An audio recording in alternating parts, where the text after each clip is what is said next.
Tudo bem, pessoal? Nós vamos retomar aqui o nosso estudo do livro O Espiritismo na sua expressão mais simples. Livro, podemos dizer que faz parte da codificação de Kardec, ele é um compilado, como a gente já veio explorando. Nós tivemos um intervalo um pouco longo do vídeo anterior para este, e na realidade foi um período de, não só de final de ano, mas também de maturação, de muita reflexão sobre o que nós vamos tratar aqui. São apenas duas questões, questão de número 6 e questão de número 7. Mas, para ser muito honesto, é muito singelo dizer que são apenas duas questões. Talvez sejam as principais questões do estudo do espiritismo, mas também do estudo bíblico e do caminho espiritual como um todo. Nós podemos dizer que os temas que essas duas questões tratam são livre-arbítrio e o bem e o mal. Então, uma questão trata do livre-arbítrio, outra trata do bem e do mal, e elas se entrelaçam. E a grande questão bíblica, no final das contas, é narrar essa situação do que é o bem, do que é o mal, e a partir dos eventos que vão acontecendo, a lei de causa e efeitos. E o como que fazer o bem é o caminho para a união divina. Então, o caminho para a união divina é fazer o bem. Quando a gente não faz o bem, a gente se afasta de Deus. E nós temos as consequências dos atos, especialmente a situação da sucessão de crimes e ocorrências danosas que vão acontecendo no desenrolar das histórias bíblicas. Então, para ter essa conclusão, eu confesso que eu me debrucei muito e muitas vezes sobre alguns materiais que eu achei de grande valia. Eu já estou deixando aqui na tela a indicação do que eu achei importante, tá? E aí nós vamos, se for o caso aqui, mencionar. Em especial, nós vamos trazer, para complementar o nosso estudo de hoje, a gente vai trazer a análise da questão 135 do livro O Consolador, tá? Ele já está até separadinho aqui para a gente, de psicografia também do Chico. Então vamos lá, o tema é livre-arbítrio e o bem e o mal. Apesar de a gente ter na questão 6 o tema livre-arbítrio, eu sinto que é mais fácil a gente começar pela questão 7, que é a temática do bem e do mal. Então vamos começar aqui a leitura da questão 7. Deus não criou o mal. Então o mal não é uma criação divina. Deus estabeleceu leis e estas são sempre boas. Então a gente tem aqui uma regra que a lei divina ela sempre tende ao bem. A vontade de Deus é sempre boa, uma vez que ele é soberanamente bom. Ok, então o que rege a nossa condução individual, a condução do planeta, dos astros como um todo, da vida, são leis que levam ao bem. Então, a pessoa que as observasse, que observasse essas leis fielmente, seria perfeitamente feliz. Eu acho importante um destaque aqui, no sentido do perfeitamente feliz. Embora a gente não tenha muito hábito de falar disso no Espiritismo, mas talvez até no cristianismo como um todo, a grande meta, que é a felicidade e a união divina, de alguma forma, né? A gente acaba olhando só a união divina, um com o Cristo, o que a gente acaba estudando. Mas o que nós temos é a felicidade. E eu acho que a vertente que melhor trabalhou isso pra gente, na palavra felicidade, do que eu conheço pelo menos, é o caminho ali budista. Eles propagam bastante a ideia da felicidade. Eu acho que ela tem até um alcance social mais fácil, afinal, falar em união divina é algo muito abstrato para as pessoas. Muitas nem têm uma proposta religiosa, mas quando você fala em felicidade, é algo que não está atrelado a dogmas, ao menos no primeiro momento. Não está atrelado a Deus e todos os preconceitos e todas as concepções que se tem de Deus, especialmente pelo tanto que se fez e se faz de crimes em nome de Deus. Então, a proposta da felicidade, ela é bem trabalhada aqui no caminho budista, mas a gente não perder e a gente não ficar desatento para que a proposta espírita também traz a meta da felicidade. E a gente lembrar que nós não somos simples enciclopédias ou livros ambulantes. A gente não tem que ter o espiritismo só na cabeça, ou o cristianismo na cabeça. O que se propõe é um caminho espiritual. É a gente adentrar na situação de discípulos de Jesus. Caminhantes para a felicidade. A meta é que a gente também seja feliz. E nas leituras, a gente vê muito isso nos textos ali de Emmanuel, nos livros, no Paulo e Estevão, por exemplo, tem muito isso.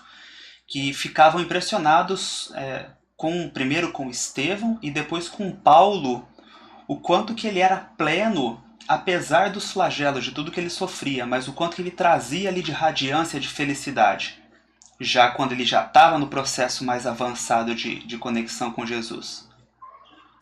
Então eu acho importante nós reconhecermos que somos buscadores espirituais e essa busca, ela tem como consequência a felicidade. Podemos trazer como meta, né? Tem a meta de ser feliz e para tanto vou fazer tais coisas, mas está umbilicalmente ligado o nosso processo espiritual com a felicidade e o caminho que o Espiritismo propõe. Basicamente, leis boas, fazer o bem. Então a gente tem aqui uma bela de uma síntese. Então eu achei importante fazer esse destaque para a gente lembrar da importância da busca espiritual e de uma felicidade genuína, uma felicidade do espírito. Inclusive, e muitas vezes em razão dos flagelos que nos impulsionam a melhorar. Então, mesmo quando a gente sofre, a gente conseguir ter potência espiritual para estar ali radiante de alguma forma. E muitas vezes os sofrimentos é que nos colocam a aprender cada vez mais a ter essa potência espiritual, né? Então também nos impulsionam a se melhorar e numa próxima ocorrência a gente já ter uma postura diferente e conseguir estar nesse clima de felicidade que a gente vai ganhando. Não é assim, né? Não é um passe de mágica, é um processo. Então acho que é importante a gente ver isso, né, o caminho espírita, como um processo. E ele não é só na cabeça. Eu vou sempre querer ressaltar isso. Então, aquele que as observasse, as leis divinas, seria perfeitamente feliz. Ou iluminado, comunhão divina. Mas, aqui vem o mas. Vamos lembrar, a gente está tratando sobre o bem e o mal. Dotados do livre-arbítrio, que é a nossa próxima questão, por isso que eu quis inverter, os espíritos nem sempre observam as leis divinas. Sendo o mal, então o que é o mal? Qual que é a definição de mal? É o resultado da desobediência dos espíritos no que se refere às leis divinas. Então o mal ele é a consequência da nossa desobediência das leis divinas. Aqui vale uma pausa. O começo, né, do Antigo Testamento, a narrativa bíblica, ela é de uma desobediência da lei divina. Foi dado ali um comando para Adão e Eva de não fazer algo e eles fizeram. Então, em decorrência disso, começam as histórias da narrativa e os delitos que vão acontecendo. E a tentativa, alguns tentam acertar, outros erram. Mas tudo tem origem numa desobediência. Tudo começa ali. Então, esse texto que nós estamos trabalhando, ele tem que ser visto em um olhar amplo. E é um convite para a gente olhar, especialmente nós espíritas que somos mais ligados ao Novo Testamento, que é o que Kardec puxa, né, no Evangelho segundo o Espiritismo. É um convite para a gente olhar para a narrativa bíblica como um todo, inclusive o Antigo Testamento. E é por isso que eu deixei aqui referências importantes para a gente lembrar o chacoalhão que não se trata de texto superado, o Antigo Testamento. Às vezes a gente ouve isso, tá superado. Não é.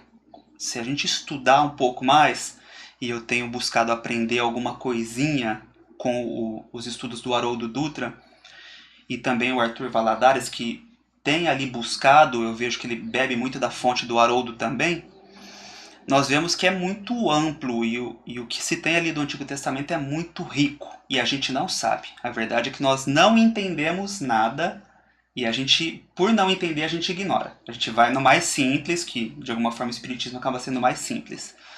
Mas ali tem muita riqueza. É a nossa incapacidade de entender o texto e o contexto histórico que faz a gente ignorar. Mas a gente tem convites do Espiritismo para que a gente olhe para aquilo. Então, eu não tenho capacidade de abordar com profundidade as questões do texto bíblico, não é a minha especialidade, por isso eu menciono claramente o Haroldo Dutra Dias, mas eu deixei como recomendação para a gente aqui, em primeiro lugar, dois capítulos do livro A Gênese, segundo o Espiritismo, né, da codificação. Então, capítulo 3 e capítulo 12, que se trata do bem e do mal e da perda do paraíso, que é a história de Adão e Eva. Então, a gente vai ver como esses textos aqui de hoje, como que eles se entrelaçam, e ali é melhor explicado. E tem um texto muito bacana, é um artigo produzido pelo Haroldo que se chama Árvore do Evangelho. Ele pode ser encontrado ou no livro Celeiro de Redenção, ou tem um livro próprio do Haroldo que se chama Estudando Gênesis à Luz do Espiritismo. É um livro que compila os vídeos que o Haroldo grava do estudo de Gênesis. Compila pelo menos uma parte. E ali tem esse texto da Árvore do Evangelho. E ali o Haroldo vai mostrando como que tudo se entrelaça. E eu acho muito rico. Precisaria reler muitas vezes para ter um pouquinho mais de capacidade de abordar esses assuntos. Mas acho que vale deixar a recomendação, a fonte de onde a gente está bebendo, para tentar aprender alguma coisa desse assunto. Por isso que eu digo que ele foi, até agora, o vídeo mais difícil de todos, o estudo mais difícil para mim. Porque falar de espiritismo e mediunidade é algo mais do nosso dia a dia. Agora, entrar nos mistérios das letras antigas é muito mais difícil. É muito desafiador. E eu acredito que a gente está só começando. A gente, eu digo comunidade espírita. Estamos dando os primeiros passos nisso.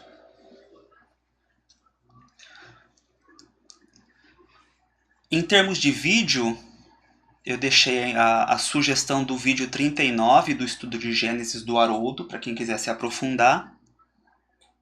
E a questão 135 do livro O Consolador, a gente já vai entrar nela em seguida. Então, tudo isso para reforçar a situação da desobediência. O mal enquanto resultado da nossa desobediência da lei divina. Ou a queda do paraíso, onde tudo começa. É o começo de tudo, mas também é o nosso dia a dia. O quanto a gente consegue ser fiel ou não à lei divina. E em decorrência disso, as experiências positivas e negativas da nossa vida e do nosso interior. É profunda, né? Então, a síntese dessa questão aqui, segundo o texto traz. Pode, pois, dizer-se que o bem é tudo o que é conforme a lei de Deus. E o mal é tudo o que é contrário a essa mesma lei. Então, o bem é a lei de Deus, o mal é o afastamento da lei de Deus, ou a contrariedade à lei de Deus. A grande questão, a gente tem que lembrar das leis de Deus gravadas na consciência, que o Espiritismo nos traz muito bem. Então, nós vamos acessando isso aos poucos, não está tudo pronto, não está tudo dado. A gente vai experienciando. Por isso que eu forcei, trouxe no começo a situação da evolução como um processo, como um caminho. Que a felicidade sobre a qual a gente falava, essa questão de se sentir bem, ela é um indicativo se a gente está no caminho ou não. Agora, é a questão de se sentir bem independentemente de estímulos constantes ou de prazeres materiais. Então, é o estar bem justamente por estar bem. Me sinto bem, me sinto feliz. Ah, mas por que não? Não tem que ter um porquê. Eu me sinto bem, eu estou feliz. Ter essa sensação, eu acredito que já é a gente avançar alguma coisinha nesse processo espiritual. E a gente não conhece, de fato, o próximo passo, o próximo estágio da felicidade. A não ser que a gente tenha acessado algum momento bom e tenhamos caído numa depressão ou numa tristeza, num luto. Mas a gente sabe que isso é temporário, que é provisório, que isso não é o que a gente conhece. A gente sabe que existe algo além. Mas o próximo passo a gente não sabe. Então, nós temos que ir persistindo e criando o hábito até que isso vá trazendo os frutos para o nosso sentimento, para o nosso psiquismo. Por isso que é processo, é desenvolvimento. Então, trazendo tudo para o nós, que nos cabe, a nossa responsabilidade é justamente a temática do livre-arbítrio, que a gente entra aqui na questão 6. O livre-arbítrio se desenvolve nos espíritos ao mesmo tempo que as ideias. Então, a nossa parcela de liberdade, ela vai crescendo conforme a gente vai tendo maior capacidade de pensar a respeito, de discernir. Deus lhe diz: podeis todos aspirar à suprema felicidade. Olha a palavrinha aqui de novo. Podeis todos aspirar à suprema felicidade quando houverdes adquirido os conhecimentos que vos faltam e desempenhado a tarefa que vos imponho.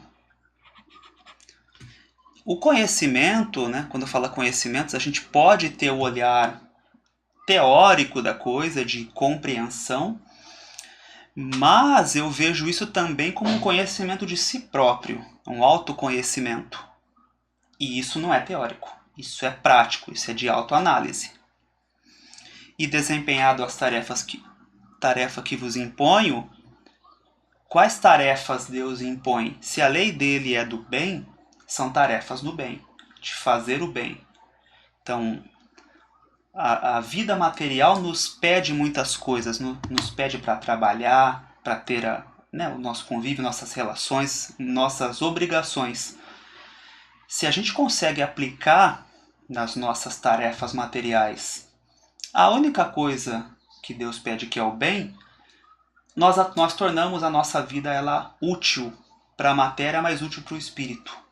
Então, a gente segue com as tarefas que nos cabem, as responsabilidades que temos, e nós estamos espiritualizando o nosso processo, a nossa vida.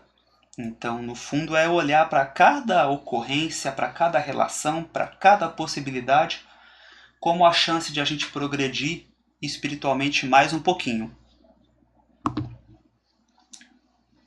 E aqui vem a situação.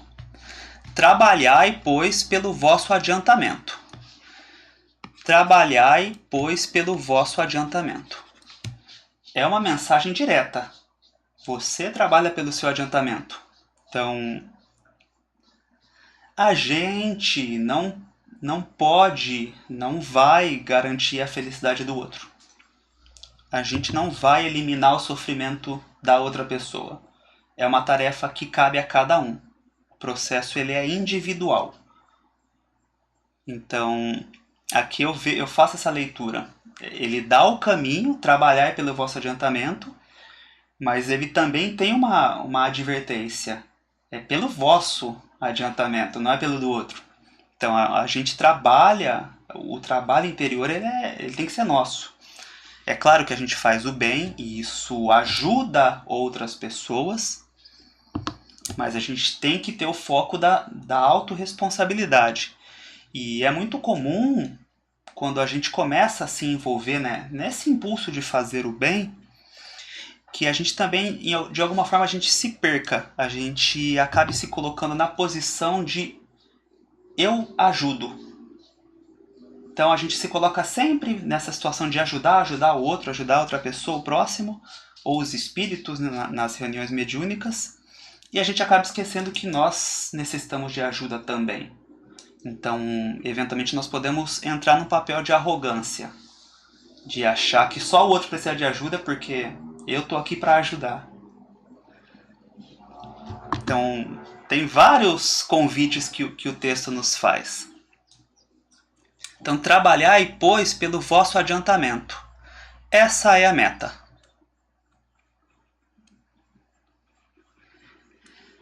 O texto bíblico, ele começa ali na desobediência, né, na parte da Gênese, e a culminância, se a gente começa do começo do Antigo Testamento para depois, a gente tem ali o esplendor do Cristo, né? A união com Deus e tudo o que ela possibilita e proporciona. Então, o texto bíblico ele pode ser olhado como um processo também. Processo de tentar se aproximar ou não da lei de Deus. E aí a gente tem a culminância que é Jesus.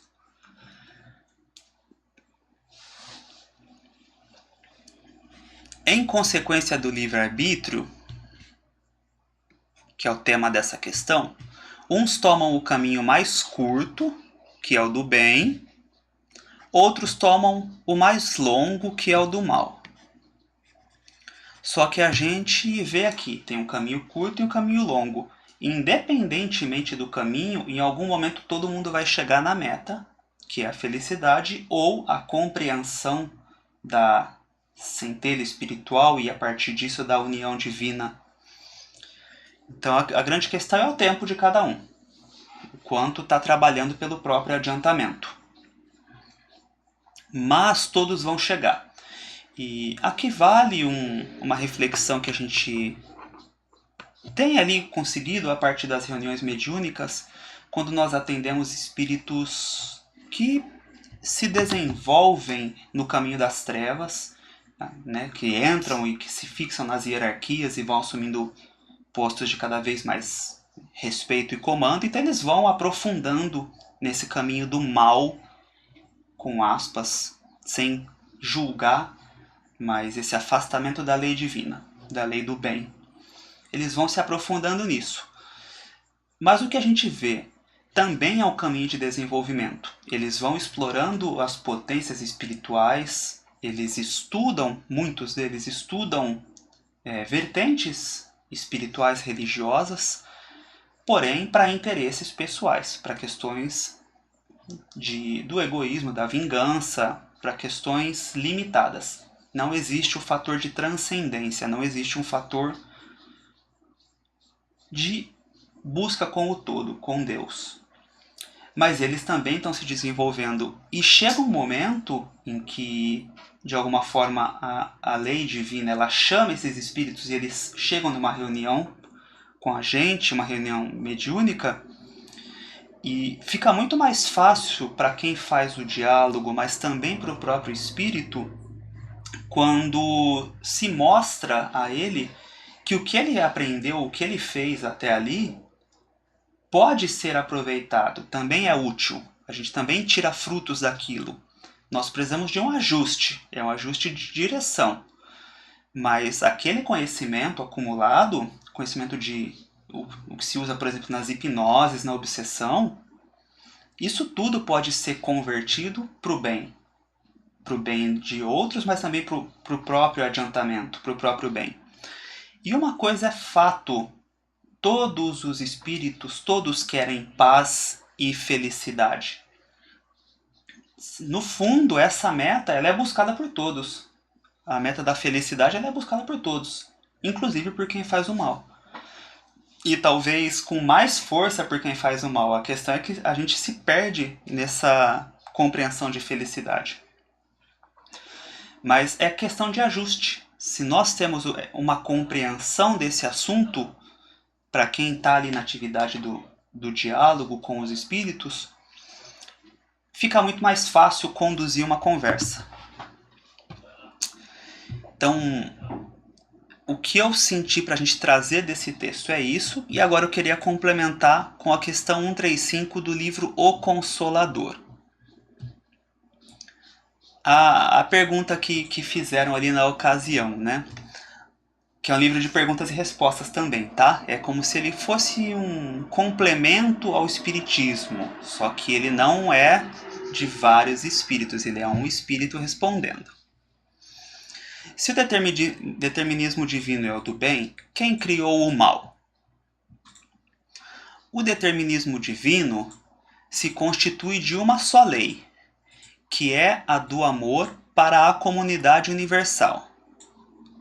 Todavia, confiando em si mesmo mais do que em Deus, ou seja, desobediência da lei divina ou desobediência à vontade divina. Não é, Deus, você não deixa, você não cabe nada, deixa, como se diz, né, deixa com o pai. Confiando mais em si mesmo do que em Deus, o homem ou o ser humano, para as palavras de hoje, transforma a sua fragilidade em foco de ações contrárias a essa mesma lei, efetuando desse modo uma intervenção indébita na harmonia divina. Porque assim, vamos pensar numa orquestra. O maestro está ali ditando, né, o ritmo, como que a coisa vai tocar, como que a banda vai tocar, e de repente um músico chega e fala, não quero seguir o maestro não, quero fazer do meu jeito. Pronto, é a desarmonia. É quando a vontade particular destoa da vontade ou do coletivo, que no caso é a lei do bem e do amor. Esse é o mal, é a vontade particular imperando e criando desarmonia. Urge recompor os elos sagrados dessa harmonia sublime, ou seja, é fundamental, é urgente, precisamos olhar para isso. Esse é o resgate. Vede, né, olhai, pois, que o mal essencialmente considerado, o mal não pode existir para Deus, pois ele representa um desvio do ser humano. Então, para Deus não existe o mal, porque é um desvio nosso, sendo zero na sabedoria e na providência divina. Então, não está dentre os elementos da criação e da vontade do Criador o mal. Ele parte da nossa desobediência, da nossa queda do paraíso. Quando a gente se desvincula e coloca a nossa vontade no centro. O Criador é sempre Pai generoso e sábio, justo e amigo, considerando os filhos transviados como incursos em vastas experiências. O que a gente falava? São experiências. Mas, como Jesus e os seus prepostos são seus cooperadores divinos, cooperadores de Deus, Criador, Jesus e seus prepostos, eles próprios instituem as tarefas contra o desvio das criaturas humanas. Ou seja, é como se o maestro, a banda está tocando e ele olha para aquele que está fazendo, está se desviando, ele olha e começa, viu? Aqui, ó, presta atenção. E é o que a vida faz com a gente. Tanto de presta atenção que a gente leva para ver se acerta. Ver se a gente entra no eixo. Focalizam os prejuízos do mal com a força de suas responsabilidades educativas. Olha que palavra importante. A ideia, a forma como Jesus e seus prepostos lidam com o mal não é punitiva, não é de vingança, não é de pisar em cima, mas é uma proposta educativa. Então a gente tem que olhar para isso também quando nós estamos no papel de julgar, embora saibamos, né, todos os cuidados que a gente tem que ter com isso, mas quando nós vamos emitir um juízo, uma avaliação sobre algo, para ver se o nosso viés ele é educativo ou se ele é punitivo, se ele é de oprimir, de extinguir, de eliminar aquela pessoa que se desviou.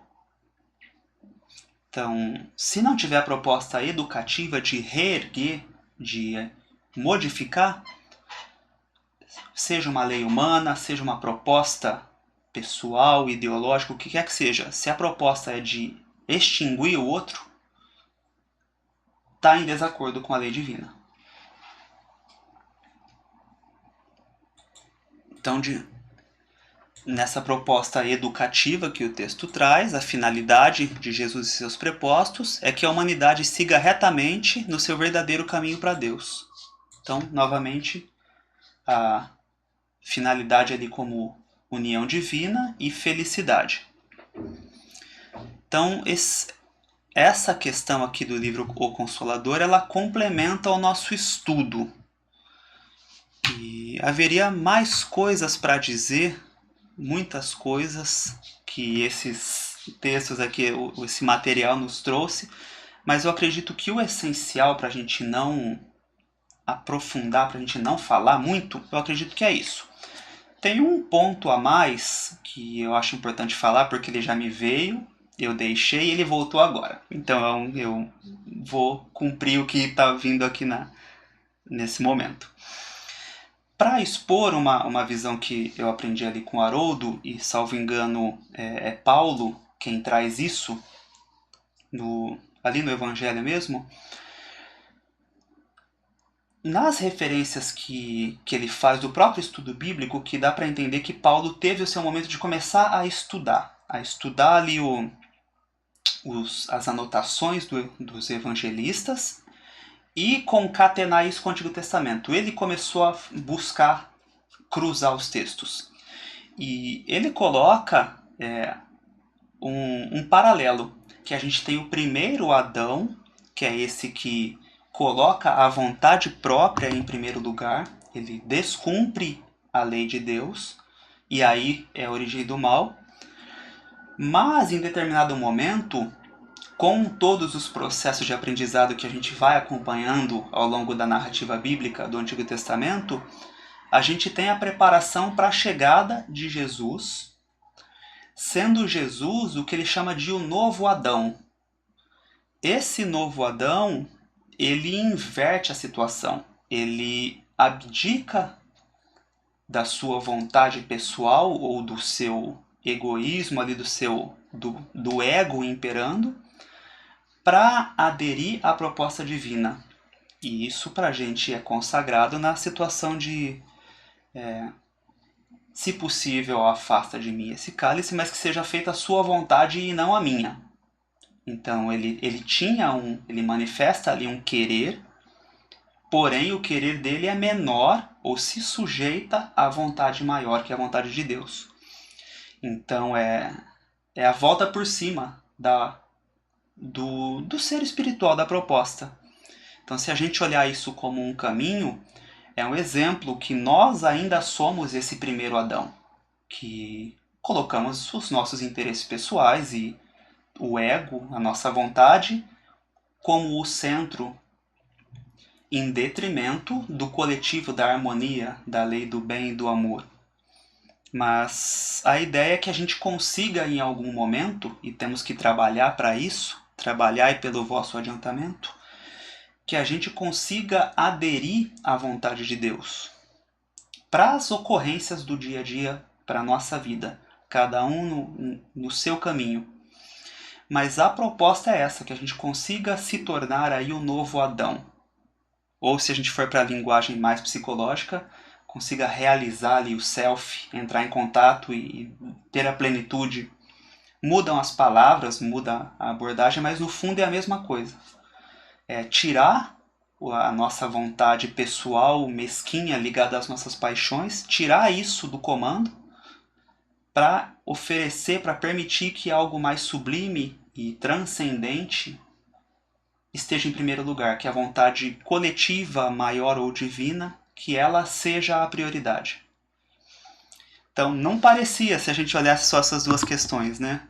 Mas tudo isso está dentro da proposta. Então, a gente tendo essa compreensão, acredito que todos os textos que nós nos depararmos dentro do cristianismo em especial, eles vão ter um significado novo. E a gente lembrar sempre que somos buscadores espirituais. Então, eu espero ter conseguido transmitir um pouquinho do que eu precisei refletir, estudar e reestudar e refletir e tentar viver alguma coisa disso para poder ter alguma condição de falar acerca desse assunto. E se de alguma forma isso reverberou de uma maneira positiva, peço sua contribuição, se possível, do joinha, do fortalecer aqui o canal da gente. Vamos voltar aos poucos a movimentar, o canal estava bem parado e eu até peço desculpas a quem acompanha. Mas estamos voltando, aquecendo de novo as turbinas, aquecendo as condições para a gente retomar o nosso estudo. Então, muito obrigado.